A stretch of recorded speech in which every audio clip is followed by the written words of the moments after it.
Okay, so I want to do a quick review of chromatography and calculating RF values. For the last Chem 115 lab, you're going to have to be able to calculate an RF value and use those.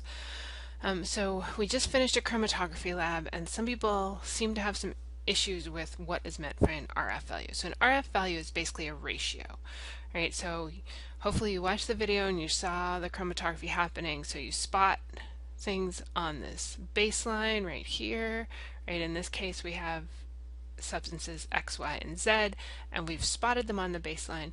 We then put this into a development chamber that has solvent in it that will wick up the paper, right, until we take it out.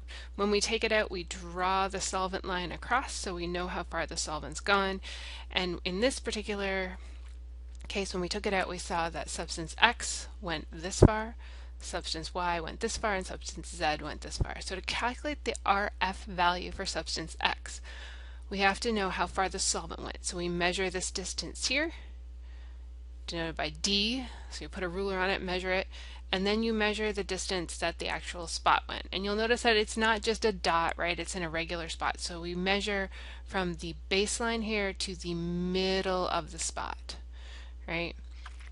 So this is going to have a pretty low RF value, right?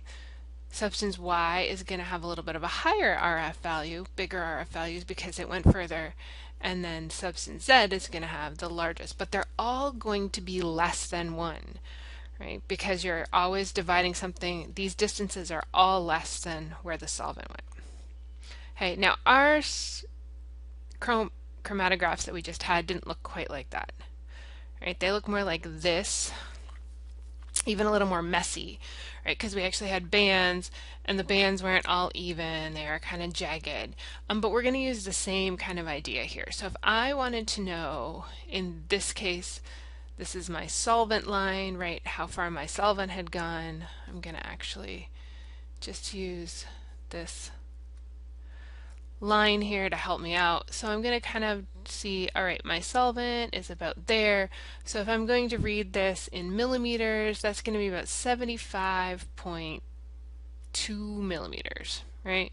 If I want to know how far, let's see if I can get my line back, how far this first band went, this chlorophyll B, right? I'm going to measure from the baseline here till about the middle of the band, right? So that's going to be, I don't know, that's 10 millimeters, 11, 12, maybe 12.2, 12.3 millimeters is how far that went, right? So if I want to calculate my RF value, I'm going to take that 12.2 millimeters and then, remember, divide it by the distance that my solvent went, which I can't get that line again. And that's how I'd figure out the RF value there. All right, hopefully this helps.